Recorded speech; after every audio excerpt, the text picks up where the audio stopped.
jaajëfal bu baax a baax jaajëfal it fépp faay mën a nekk rek si jamono ji di safoo lii di 313 digital comme ni ma ko junjee léegi rek ci wàllu actualité dañ koy daal dooree ak communiqué bi bàyyi boo ca ministère de l'intérieur nag démba ginnaaw ba fi Madiambal génnee du ko doon xaarandi ginnaaw woon ko bloqué fa li nga xam ne nag moo di ca AIBD mu génn li nga xam ne nag moo di réew mi le ministre de l'intérieur démb la daal di bind ab communiqué di ñu xamal ni ki jiite division des investigations criminelles ak le commissariat spécial bu AIBD ñoom ñaar dinañ dikk ci nañ leen seen bërëbu liggéeykaay en attendant ñuy xóotal li nga xam ne nag moo di enquête bi ndax jàpp na ni anam bi Madiambal génnee réew mi manquement daf si am wala complicité maanaam ñu ko jàppale bu mu génn lii di Sénégal ba tey ci boobule mbir ab mandat d'arrêt international jot nañ ko daal di lancé alors taxawaay bi ministre de l'intérieur am ci kaw Madiambal tey yow it nan nga ko mën jàngale ak ñaar ñu ne suspendre seen liggéey. waaw xam nga état amul état d'âme. yàgg naa ko fi wax. te dara bu la neexee nga wax ko fu la neex. amul état amul état d'âme. donc émotion yi nekku ci. xam nga su ma liir naa communiqué bi su ma liiru jumulee paragraphe 2 bi. mu ne des instructions avaient été données. Pour une vigilance accrue. Depuis la prise de la décision de l'opposition. Des instructions fermes. maanaam jël nañ ko joxe nañ ko.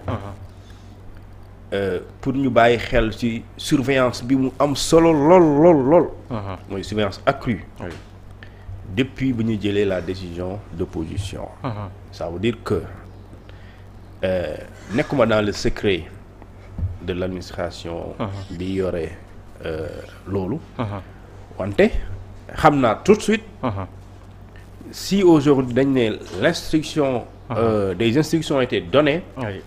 kon man xam naa c'est avant wala le jour. du mardi. avant minuit. n'est-ce pas.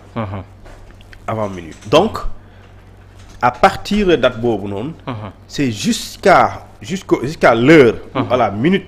bu ñu notifier nit ki ne yow opposition nga am mënoo génn.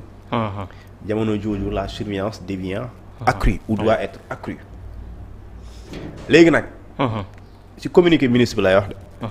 léegi si aujourd'hui dañoo joxe instruction pour que ñu surveiller de manière vraiment accrue les frontières. wala surveiller nit ki nga xamante ne tous ses déplacements da nga koy maîtriser ses va-et-vient.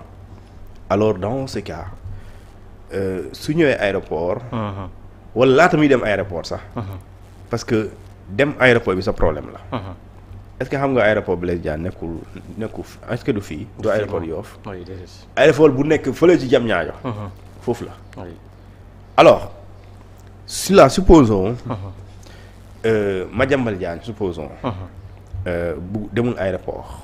mu yëg ne. dañ koy waaj a jàppoo dañ koy waaj a convoqué wala suñ ko convoqué mënu si génn par exemple. kon mën na ci histoire bi rek. mën na génn Dakar dem ba fu ko neex. supposons bu fekkee dafa jël décision daw. te mu am possibilité bu dawee. justice boobu Sénégal fii ba ilaa yow mi din du ko jot. su boobaa problème lay nekk ma loolu faute la. échec la.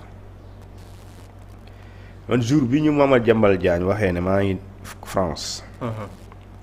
dama ne Maître Bamba Cissé day li policiers yi di wax wala sapeurs yi di wax baptême de feu am na ko te lii mooy baptême de feu parce que lii tu es là en face d'une réalité et tout de suite il faut une décision léegi yaay xool ban nga siy jël le silence est une décision le fait de relever ñi nga xam ne ñoo fa nekkoon wala ñi nga jàpp ne ñoom ñooy chef ñooñu parce que xam nga ne agent mënoo dàq agent wala mënoo ko ne wala sanctionner agent si l'agent n'a pas reçu l'instruction de son supérieur nu ngi koy xamee parce que nit ki lu mu xam mënoo ko sanctionner wala lu mu yëgul mënoo ci agir moo tax on a relevé ñi nekk ci kaw léegi loolu fayit la sëñ bi loolu fay bu rëy la waxuma la ci frontières yi même bu ñu indee waa DIC bu bees wala ñu indi police des frontières bu bees nit mën na génn frontière Sénégal loolu moom du débat vu la réalité loolu mën na génn mais du bokkul ak kii da yaa ne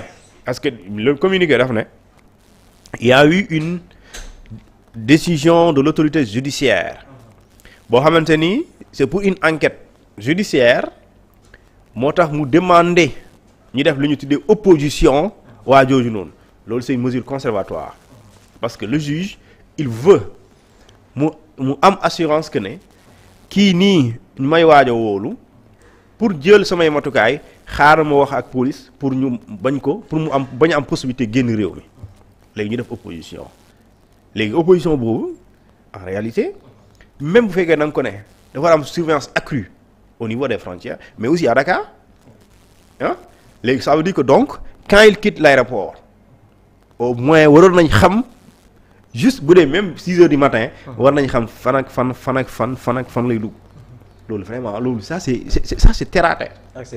waaw beneen bi mooy xaw fu mu jógee waaye jógee na Dakar xaw ma këram la jógee xaw ma jógee këram dem ba aéroport kenn gisu ko wala bu ko kenn gisee aussi gis ko amul si njëriñ parce que il n'a ni été dénoncé il n'a jamais été arrêté et il n'a jamais été interpellé pour lui dire sëñ bi foo jëm et ci guddi googu sans risque de se tromper il quitte Dakar l'aéroport John Diamniadio Diass pour mu dem ba fan ba Gambie Gambie ñaar la sëñ bi ñaar pour nga dem Gambie jógee Dakar dem Gambie ñaar la boo ñëwee ba Kaolack soit nga daggee ko Kaffrine Fatick soit da ngay jaar yoon boo xamante ni buy dem Kaarang wala nga jël yoon buy dem ñett la d'ailleurs yoon buy dem Nioro di Rip wala nga jël yoon buy dem Nganda Kaffrine ñett yooyu la sinon boo jëlee 4e bi day gudd parce que da ngay dem ba ay wetu Tambacounda dëkk yooyu te loolu du ko jar puisque da ngaa bëgg lu gaaw kon ñaari sa moo la arrangé yoon buy jaar Passy dem Kaarang ak yoon biy jaar Nioro pour nga xalaat jéggee poste de police bu créé ak douane foofu noonu pour nga jaar Kaarang sinon da ngay dem ba fële ñett yooyu moo fa am li ma xam yaa ngi dégg donc ça veut dire que donc jikko jiggoowu daw na au moins plus de 100 kilomètres parce que au moins c'est plus de 100 kilomètres te loolu mën na ko doon 3 heures de temps waaw 4 heures de temps léegi 3 heures de temps c'est-à-dire que nit ñi amuñu sax wala bu ñu ko amee aussi réagir wuñu amuñu sax xel ñaar que ne waa ji ñu ne dafay génn ay warul génn Dakar tere nañ ko donte tere nañ ko mu génn waaye amuñu assurance bu ñu ko teree mu génn kenn amul assurance ça en réalité bu dee communiqué bi ni mu wax ni ça veut dire que amuñu assurance ki ne tere nañ ko waaye ñibbi na amuñu assurance bi et loolu c'est un problème et loolu c'est-à-dire que c'est des choses yoo xamante ni d'accord ñun suñu waxtaan bi mën na ci ne non garaawul mais si état lu sérieux la ak passeport bi tamit waaw léegi na loolu c'est-à-dire que loolu passeport bi nekk un document de voyage mënoon na bañ a nekk à sa disposition surtout kun aaya mu gën a réew waaw ñu tere la parce que là mais soo demee nga dem opposition ngeen def ko nga ne nii diw warul génn mais ça veut dire que le passeport bi koy permettre mu voyager kay bëgg ko da nga ko war a confisquer sinon du am sens bi du am sens moom sinon du am sens balaa sax ñuy naan waa Gambie moo xanaa ñun ak ñoom suñu relation demewul noonu ah mais c'est trop bon du ma wax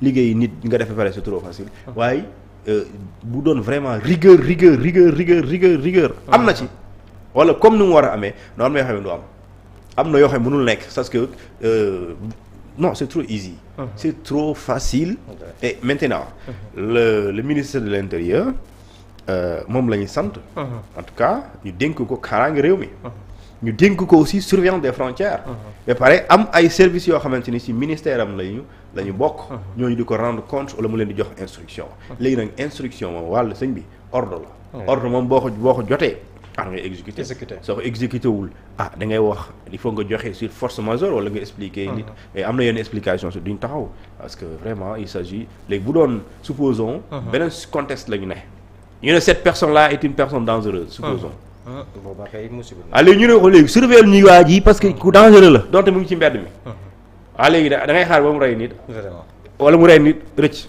nga soog a réagir mais moo tax j'ai lu 2 mots expressions qui paraissent importantes mooy au-delà de relever ñii nii ci seen fonction mooy s'il y a des manquements ou des complicités qui seraient établies ces responsables-là seraient sanctionnés à la hauteur des actes. mais manquement aussi bu fekkee moo am est-ce que du gën a jox nit ñi sénégalais yi ñu remettre en question li nga xam ne nag mooy suñu sécurité. mais kii si la nag vraiment loolu on le sait. xam nga Sénégal. il faut ñu xam nag frontière bu ne. am na porosité. maanaam frontière dina jafe nga surveiller ko comme ni nga ko biggee. bu dee sa kër soo yéegalee mur bi.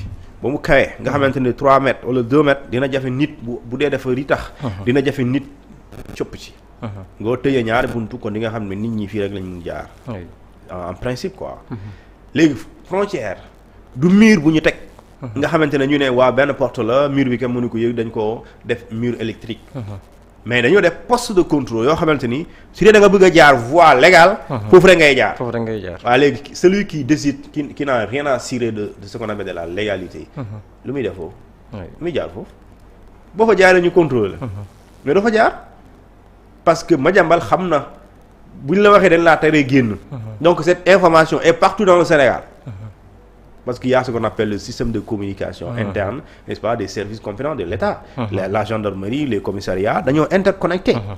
maanaam message bi bu ñu ko jotee tous ku nekk ci coup mandat d'arrêt Sénégal yëpp yëg nañ ko. Quand je dis Sénégal yëpp mooy tous les commissaires de police, tous les commandants de brigade dañuy xam ne am na diw bu ñuy seet. mooy américain la ñu naan wanted ñu koy xam donc. kon moom bu te ñu ko teree aéroport. mais du jaar poste de contrôle fee lay jaar. te moo kiy jéem a daw nag tous les moyens sont bons pour lui. kuy jéem a daw wala kuy jéem a laxatu wala kuy jéem a défier plutôt la décision d'une autorité.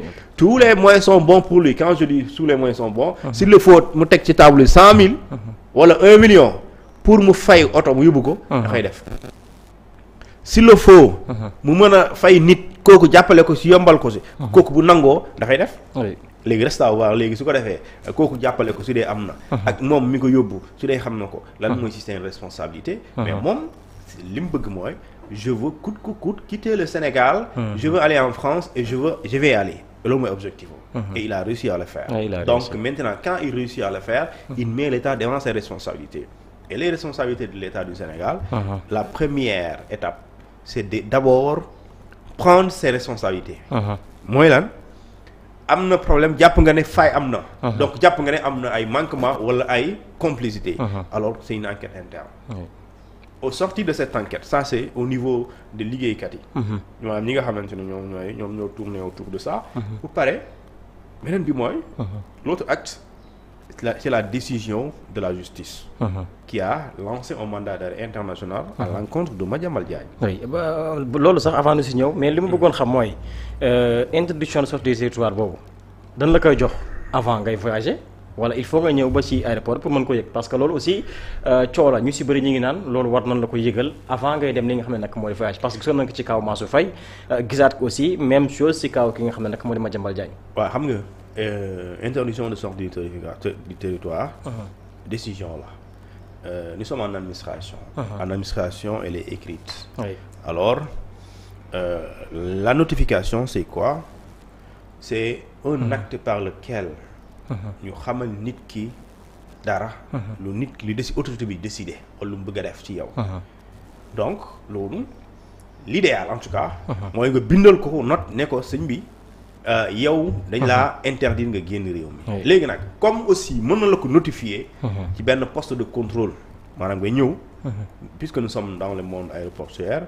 ñëw nga da nga bëgg a voyager dañuy jël sa passeport. vérifier lan pour xool est-ce que yow sa tur nekkul ci fichier. des personnes interdites de sortir du territoire national. donc nag léegi soo ci bokkee. le fait que ñu ne sëñ bi yow nee nañ mënoo génn loolu notification la.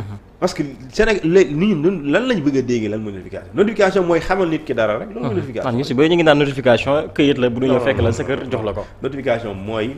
tey policier bu ñëwee fekk la fi nga ne mooy la monsieur Ndiaye. nous vous informons que vous êtes en état d'arrestation. voici l'ordre le mandat que nous avons. loolu notification. quand on vous dit voici le mandat bu ñu am. kilifa gi nee na dañ la war a jàpp. loolu notification la. bu la ñëwee nga tëdd ñëwee la suba nee nañ la am nga une semaine pour nga génn fi. loolu notification la. mais léegi nag puisque nous sommes ci administration. lu gën parce que l'administration elle est écrite. la notification aussi elle doit être faite par une lettre recommandée. léegi nag dans tous les cas notification. même verbalement oralement c'est bien possible. léegi li am solo mooy yow yëg nga ne dañ laa tere. xam nga ki ñu tere moom mu ne man même boo ma teree damay def. kooku bu defee kooku garaawul xam nga kan moo war a jël matukaayam. mooy ki terewaatee. ñu war a jël toutes les dispositions nécessaires. ba yow kii ñu tere doo dem si loolu état lu mooy état di. absolument su dee boo ne cuun tere naa la. cuun ne waaye tere ngeen ma waaye dama koy def su ma ko defee kay kon ana autorité état l'état waxoon naa la fii na ne. état lenn la am muy son autorité. l'état lenn la am. muy sa sûreté. absolument et cette sûreté là d'accord moom mooy mën a jur peut-être lu ñu tuddee ay sécurité wala tranquillité publique. état ci bopp nekkul ci jàmm wala xel dalu ci état. xalaat nga askan bi seen xel dal. muy dalee.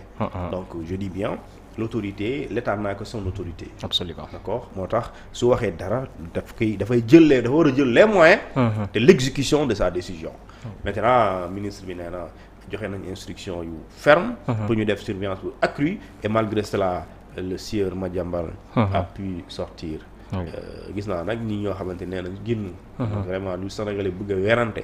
naaj bi tàng jir ngay ñaq nga xam ne naaj moo la tàngal nga ne naaj bi génn. Madiambal génn ci réew mi ngeen di werante ndax mu ngi fi. Madiambal nekku fi. ñu si bëri kay ñu ngi naan est-ce que génn na mais loolu mais Sénégal dañu bëgg détail. yow ministre moo bind. malgré ça le sieur Madiambal a pu sortir. yéen a ngeen jàpp ne état moom xamul. yow état xam na ne Madiambal génn na ba mu génnee xam na ko. xam na ko moom. l'état même bu Madiambal génnee l'état a les possibilités de vérifier tout de suite si Madiambal a pu sortir ou pas. parce que si bu dee France état wu Sénégal nag état du caaxaan nag. certes lii mën na nekk faay. waaye état nag am na possibilité vérifier. est-ce que waa ji dëggantaan mu ngi France. même bu dee woowu te duñu woote foofu duñu woote Madiambal te mën nañ am l'état a les moyens de le faire. et les possibilités. buñ aéroport quand même xanaa bu wàccee France dina am aéroport bu mu wàcc. xanaa dinañ enregistré waaw mais loolu. waaw loolu moom génn dafa génn. génn na réew mi loolu problème de. génn na réew mi. kenn wala tamit léegi mooy kañ lay ñëwaat waaye génn na réew mi. kañ lay ñëwaat moom nee na mandat d'arrêt bi nu lancé bi. laataa nu ko exécuté dina dikkaat fii si réew mi jàkkaarloog justice bi tey bi mu xëyee loolu activité. yow it mandat boobu nan nañ koy exécuté et ensuite li mu wax est-ce que safeeti na.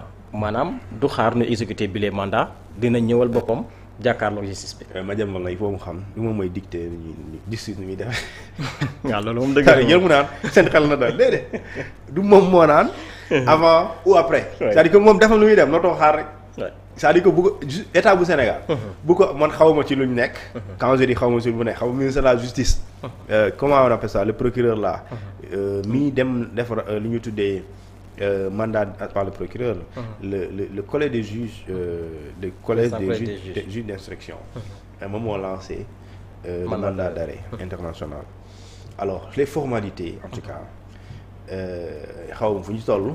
waaye ñoom xaaruñu Madiambal ñibbisi wala mu bañ a ñibbisi. ñoom lancé nañ ko kon dañuy def toutes les formalités nécessaires. pour saisir l'état français. pour saisir le Quai d'Orsay. Quai d'Orsay saisir. le ministère de la justice bu France ministère de la justice saisir le parquet le parquet saisir les autorités policières pour ñu procéder à la recherche et s'il le faut à l'interpellation donc du moom mooy dicter balaa ngeen koy def sama ñëw ñoom xoolal l'état du Sénégal dès qu'il lance le mandat d'arrêt mu ngi ci piste pour interpeller ko pour arrêter ko donc loolu vraiment du moom mooy dicter ni ñu koy defee moom koy dem na rek assumer waaye saa su nekk mën na la jàpp exécution boobu nan lay demee état bu France lan mooy doon taxawaayam ci biir dossier non état du Sénégal France dafa signé ak état du Sénégal une convention d'entraide judiciaire en matière pénale juillet la ñuy njëkkoon yaa ngi fàttaliku lorsque France ak Sénégal ci nguuru Macky Sall jamono jooju Amadou Ba moo nekkoon premier ministre amoon na lu ñu tuddee un conseil intergouvernemental France ci la ñu ne waaye xoolal gouvernement France bi dem Sénégal dem na France di dem séminaire yaa ngi fàttaliku loolu c'était là-bas ñu signé woon une convention d'entraide judiciaire en matière pénale mooy ci wàllum extradition wàllum recherche loolu bokk na ci Doro Gaye ñu war a àtte kawam décembre bii di ñëw alors ci lañ ne dans cette convention certes amoon na bu jiitu boobu mais dañ ko gën a yeesalaat. parce qu'il fallait intégrer de nouvelles réalités. alors ñu ne léegi Sénégal bu amee doomam boo xamante ne yoon da koo soxla wala yoon da koo daan. dañuy dem saisir la justice française pour que ñu fexe ba ñu xool nu ñu koy delloowaatee. ainsi de suite France aussi bu amee jafe-jafe boobu doomam nekk fii. ñu fexe ba ni ñu koy joxee France. mais joxe ko du doo ñëw mu fekk mu toog ci benn baar di naan ndox. nga ñëw rek jàpp ko voilà yow état bi da laa soxla nga jàpp dugg ci avion déedéet. dafa am process. parce que balaa ñu lay jàpp yow. dafa am ñoom dañ leen saisir ci ay faits. ñu ne leen doom bii day dafa def suñu dëkk bi toj wala njort na dafa def dara. léegi ñun jàpp nañ ne mu ngi seen dëkk. léegi dama ngeen def leen seen liggéey. ngeen seet ko boo leen gisee ngeen jàpp ko soo leen pare ngeen informer ñu. léegi su boobaa nag ñu def les formalités d'extradition mooy. ki lay extradé juge la. juge boobu nag balaa mu lay extradé ci base yu leer. mooy yow mii dañ laa jàpp waaye lu tax ñu war la delloo sa réew. ñu ne état au Sénégal ne kii dañ ko tudd ci ay 21 milliards de francs CFA. jàpp nañ ne c'est du blanchiment de capitaux. et bu ñu koy def il y a une certaine association de malfaiteurs. cependant ñun suñu loi numéro nangam sur le blanchiment de capitaux. wala sur et cetera nel code de procédure pénale peine moo ne. et cetera léegi cependant jox leen ñu ko pour ñun ñu def li ñu tuddee l'instruction judiciaire. et su boobaa loolu si ça convainc justice française boobu. ci lañ koy jël ndànk dugal ko ci vol xaw ma Air France la xaw ma Air Sénégal. après ñu daal di ko delloo mu ñibbisi. mu daal dellu si alors kon fii du bokk ak kaawu Doro Gueye maanaam dem àtte ko pour xool ndax mën na ko indiwaat wala mën na ko indiwaat. non foofu. tribunal cour d'appel bu Paris. li muy àtte ci kaawu Doro Gueye jugé wu ko ci. yaa def wala deful da koy day statuer ci demande d'extradition bi. parce que demande d'extradition bi mooy. yéen état wu Sénégal le juge sénégalais moo saisir ne. France. parce que quand je dis état mooy ministère bi saisir ministère ba léegi. puisque nañu wax ci justice. justice sénégalaise bi. moo saisir justice française ne ko sunu doom bi tudd Doro Gueye. dañ ko jàppoon fii def ko sous contrôle judiciaire. violé na contrôle judiciaire bi révoqué nañ sax contrôle judiciaire. parce que yoon daf ne lorsque nit ki. buñ la defee sous contrôle judiciaire. soo violé benn ci exigence yi benn ci obligation yi ce contrôle judiciaire est révoqué. et lorsque le contrôle judiciaire est révoqué la personne est immédiatement arrêtée.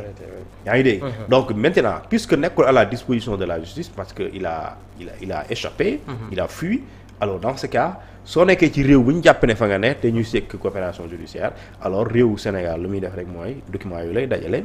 jox ko. toutes ces accusations là conformément à la loi sénégalaise. comme ça ñu dem justice kii bi France bi. lijjanti ko wër ko ba jàpp ko léegi bu ko jàppee nag. léegi moom ci liñ ko jox bu ko doyee. mën na sukkandiku mu valider mu statuer pour mu delloo la léegi su ko doyul mën na la laaj yeneen information. et c'est le cas le juge le tribunal la cour d'appel bu Paris. jëkkoon nañ ko jox loolu. léegi dafa laaj ay informations supplémentaires. mooy complémentaire plutôt. nañ ne léegi jox ngeen ma walla ma bëgg ngeen jox ma yeneen information pour man ma mën a atte ndax dañ koy indi walla dañ ko fi bàyyi. et léegi nag ci demande boobu noonu dañuy soxla des fois bu dee fay jàpp nañ ne lii war na mën tax ñu yóbbu la. dañuy laaj ay gage ay garantie. est-ce que waa ji suñ ko yóbbee dina respecter ay droits ay àq ak yelleefam en tant que ki ñu jàpp. est-ce que bu ñu ko demee duñu ko def peine de la mort. parce que par France ànd ci loolu. yooyu noonu lañ lay laaj léegi nag soo joxee garantie yooyu noonu. parce que day faciliter ñu jébbal la seen waa dëkk boobu noonu. léegi su boobaa aussi maintenant c'est la justice sénégalaise qui doit juger. kii nu mu tudd ça. qui doit juger ou non. Doro Gueye et non la justice française. la justice française lu muy juger ne dafay statuer sur la demande d'extradition. est-ce qu'il y a des éléments qui nous justice française. bi ñuy rassurer pour ñu war la jox bien que seen doom la. waaye doomi aadama la comme les droits humains. donc loolu mooy tax ñu koy préserver. ñu koy respecter. ci wàllu politique maanaam ci wàllu politique est-ce que tey jii la France. mën na garder ki nga xam ne nag moo di Madiambal Diagne maanaam bañ a exécuter mandat d'arrêt bi nga xam ni moom la daal di lancer. loolu moom Baye Bass su boobaa da ciy dugg. Baye Bass. oui. ci naka. ñu signé ñaari affaire convention en quelque sorte c'est des ay déggoo la. ñu xaatim ko suñu ministre de la justice bind. wala ay conseillers bind. ñu lii état Sénégal lii lañ d'accord. France nee na waa ñun tamit lii lañ d'accord nañ. ngeen xaatim ngeen échanger ay documents yooyu ngeen échanger. mu nekk une convention officielle. ñu signé ko officiellement. ñu dem ba d'accord ñu war a jàpp waa ji nga xam ne yow li nga signé. jamono jii réalité bi mooy da nga ko war a exécuter. nga bañ loolu fu la état la. Dans ce cas, c'est l'État du Sénégal qui doit prendre ses responsabilités. Et prendre ses responsabilités reviendrait à rompre tout de suite toutes les relations diplomatiques et loolu mettre fin à des coopérations. Parce que su boobaa ça sert à quoi de signer une convention qu'on ne respecte pas. Sinon ay amul sens. loolu moom ñu gëm naa ne. léegi su boobaa état français mooy tànn. entre son intérêt économique au Sénégal. et Madiambal Diagne. si Madiambal Diagne est mieux que et plus important que pour moom en termes d'économie. mu jël ko su dee intérêt économique moo bu muy am Sénégal moo ko gënal. léegi nag su boobaa daal sëñ bi. foofu moom France tànn na ba noppi ko. léegi nag su boobaa loolu la ñaata entreprise y a plus de 200 entreprises françaises au Sénégal. foofu moom tànn na ba noppi ko. alors c'est dans ce cas. France mii ngi bëgg a juboo Sénégal. dina fexe ba nga gis problème war ko régler. nga ne non du ma ko lijjanti. ku li defagut na ko def ci kaw dooroge. mbaalu taxawaayu neexal. lay def loolu dama ne. loolu moom bàyyi bas da ci dugg moom su boobaa. waaw jamono yi doo ko ci dégg mu wax waaye bu dee position boobu loolu ça sera également day dépasser mbirum politique sax. day dépasser mbirum judiciaire mais day nekk sax laalu. day laal diplomatie. gëm naa non loolu mënuñ yegg foofu. alors Madiambal bu ñu ko tegee loxo ca bitim réew indi ko fii ci réew mi. ca division des investigations criminelles lay dem wala dafay dem directement jàkkaarloog le collège des juges. mandat d'arrêt kay prison direct la. prison direct. oui amul ay c'est-à-dire. loolu moom doy na waar di. mandat d'arrêt yoon loolu moo ko wax. amul dem digg ak dem. jàkkaarloog mandat d'arrêt financier ak yooyu noonu. mandat d'arrêt prison la. loolu mooy différence ak mandat d'amener. mandat d'amener dañ lay yóbbu ci kanamu juge bi. d'accord kanamu juge bi lañ lay yóbbu mandat d'amener. mais mandat d'arrêt. ci mandat d'arrêt bi soo ko liiree. fii liir nga ko. da nga ciy gis prison bi ñu ko war a yóbbu. maanaam l'établissement le plus proche wala l'établissement choisi par. le juge d'instruction. mu ne waa ji soo leen ko jàpp yóbbu leen ko ci prison bi. donc moom léegi nag bu ñu yóbbee ci prison bi mën na wax ni le lendemain indi leen ma ko wala semaine prochaine wala 2 jours wala plus tard wala bàyyi leen ko foofu dinaa leen wax. mais mandat d'arrêt moom nga baal ma bu la jàppee prison nga jëm. amul feneen. amul dara. mandat d'amener c'est devant le juge mandat d'arrêt c'est à la prison mooy la différence. doy na waar de alors ci boobu le dossier. famem ñu ngi leen siy tudd muy soxnaam ak ñaari doomam. seen garde à vue prolonge nañ ko ba lundi incha allah ba tey ci mbir moomu nag démb waa division des investigations criminelles ànd na nag actuellement famem bi daa teg loxo dem ci yenn ci ay këram yu nekk fële nga xam ne nag moo di ca Mamel ak ca Wakam. saytu li nga xam ne nag moo di li mu fa am ak ba oto sax bi mu yoroon jot nañu ko daal teg loxo perquisition bi aussi lan la ci boobu le dossier ak famille bi nga xam tey ñu ngi leen siy tudd. waaw xam nga yoon. may na juge bi mu def li ñu tuddee mu jël ay mesures conservatoires. et pour nga def mesure conservatoire mooy yoon daf lay may aussi droit. nga dem li ñuy tuddee perquisition. Perquisition domiciliaire am na maanaam nga ànd ak ñi nga xamante ni ñoom ñooy nit yi ngay topp wala ñi nga bëgg a déglu wala ak seen i avocat wala ñoom ñu tànn ki leen doy pour yow nga def descente ci lieu bi nga jàpp ne lieu boobu soo fa demee di nga fa collecter ay documents di nga fa collecter ay informations di nga fa collecter ay mbir yoo xamante ni d'accord mën na la dimbale ci sa liggéey en tant que enquêteur loolu vraiment yoon may na ko. léegi nag ci mesure conservatoire yooyu. lorsqu'il s'agit de blanchiment des capitaux ou bien de détournement de deniers publics ou bien de soustraction de deniers publics wala escroquerie portant sur les deniers publics. dans ce cas bu ñu demee fekk fa bien boo xamante ne yow yaa ko moom. wala njort na yaa ko moom am nañ droit ñu saisir ñu def ko ñu def li ñuy tuddee une saisie provisoire. léegi nag saisie provisoire boobu noonu leeragul leen. lan moo xew parce que tu n'es pas tenu coupable. léegi pour des raisons préventives. mën nañ teg loxo loolu muy téléphone muy alal loo xamante ne yow yaa ko moom. par exemple Lat Diop loolu daloon na ko. On avait pris des mesures conservatoires en saisissant quelques de ces biens. wala quelques biens yoo xamante ne jàpp nañ ne il serait le propriétaire. léegi nag yooyu yoon da koy téewaale gum. le temps que mu leer ko lii ni ñuy seet moom. moo ko moom wala lii nii sax jóge na ci lu ñu tuddee avoir criminel. parce que soo ko deful par exemple xam ngeen kenn duñu wax kenn tey ma rey la nga toog di xaar. doo ko def bu dee leer na la kii bu ñëwee da ngay rey. bu dee mat na 1 heure. da ngay yoxasu. nga rawale. tey par exemple su dee ay bien la. mën nga jël oto bi nga dénkaane ko. et soit bu dee ay mbir la mën nga ko jël nga dénkaane ko. léegi nag bu fekkente ni dañoo ñëw brusquement fekk la fa. dina jafe pour nga rawale ko.